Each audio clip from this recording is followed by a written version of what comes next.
ಕಳ್ಳರ ಕೈಚಳಕ ದೇವರಿಗೆ ಕನ್ನ ಹಾಕಿದ ಕದೀಮ್ರು. ಸಾವಗಂಗ ಕಲ್ಮೇಶ್ವರ ದೇಗುಲದಲ್ಲಿ ಮಧ್ಯರಾತ್ರಿ ಕಳವು. 55 ಕೆಜಿ ಮುಖವಾಡ, 25 ಕೆಜಿ ದೇವರ ಮನೆಯಲ್ಲಿಯೇ ಕಳ್ಳರು ತಮ್ಮ ಕೈಚಳಕ ತೋರಿಸಿರುವ ಘಟನೆ ಬೆಳಗಾವಿ ತಾಲೂಕಿನ ಪಶ್ಚಿಮ ಭಾಗದ ಸಾಗಾಂವದಲ್ಲಿ ನಡೆದಿದೆ. ಇಲ್ಲಿನ ಪ್ರಸಿದ್ಧ ಶ್ರೀ ಕಲ್ಮೇಶ್ವರ ದೇವಸ್ಥಾನಕ್ಕೆ ಮಧ್ಯರಾತ್ರಿ ಕನ್ನ ಹಾಕಿರುವ ಖದೀಮ್ರು ಕೋಟ್ಯಾಂತರ ಮೌಲ್ಯದ ಪೂಜಾ ಸಾಮಗ್ರಿಗಳನ್ನು ದೋಚಿ ಪರಾರಿಯಾಗಿದ್ದು, ಸುತ್ತಮುತ್ತಲ ಪ್ರದೇಶದಲ್ಲಿ ತೀವ್ರ ಸಂಚಲನ ಮೂಡಿಸಿದೆ. ಏನೇನು ಗಾಯಬ್. ರಾತ್ರಿ ಸುಮಾರು 9 ಗಂಟೆ ಸುಮಾರಿಗೆ ದೇಗುಲದ ಬೀಗ ಮುರಿದು ಒಳನುಗ್ಗಿರುವ ಕಳ್ಳರು ಸಣ್ಣ ಪುಟ್ಟ ವಸ್ತುವನ್ನ ಕೈಬಿಡದೆ ಕೈಗೆ ಸಿಕ್ಕಿದ್ದನ್ನೆಲ್ಲ ಬಾಚಿಕೊಂಡಿದ್ದಾರೆ.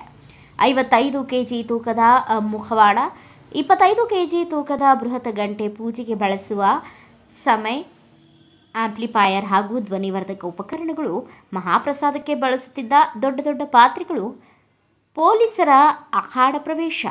ಗುರುವಾರ ಬೆಳಗ್ಗೆ ಪೂಜೆಗೆಂದು ಬಂದ ಗ್ರಾಮಸ್ಥರು ದೇಗುಲದ ಸ್ಥಿತಿ ಕಂಡು ಬೆಚ್ಚಿಬಿದ್ದಿದ್ದಾರೆ. ತಕ್ಷಣವೇ ಬೆಳಗಾವಿ ಗ್ರಾಮೀಣ ಪೊಲೀಸರಿಗೆ ಮಾಹಿತಿ ನೀಡಿದ್ದು, ಸ್ಥಳಕ್ಕೆ ಧಾವಿಸಿದ ಪೊಲೀಸರು ಪರಿಶೀಲನೆ ನಡೆಸಿದ್ದಾರೆ. ಪ್ರಕರಣ ದಾಖಲಿಸಿಕೊಂಡಿರುವ ಗ್ರಾಮೀಣ ಠಾಣೆ ಪೊಲೀಸರು ಕಳ್ಳರ ಬೆನ್ನತ್ತಿದ್ದು ಜಾಲ ಬೀಸಿದ್ದಾರೆ. ದೇವರಿಗೆ ಕೈ ಮುಗಿಯುವ ಬದಲು ಕೈ ಇಟ್ಟಿರುವ ಈ ಖದೀಮರ ಜೈಲು ಪಯಣ ಯಾವಾಗ?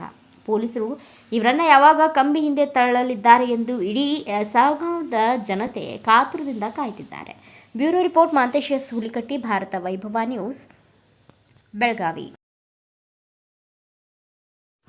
Thanks for watching. Read, discuss and debate with editor Dr. Yan Prashant Rao. Wanted reporters in print, digital and visual media for Bharat Vaibhav Daily Newspaper, BV News 5 Channel and BV Fast Web News from all the talukas of Karnataka, Goa and Maharashtra. If interested, send your resume to 9019229369.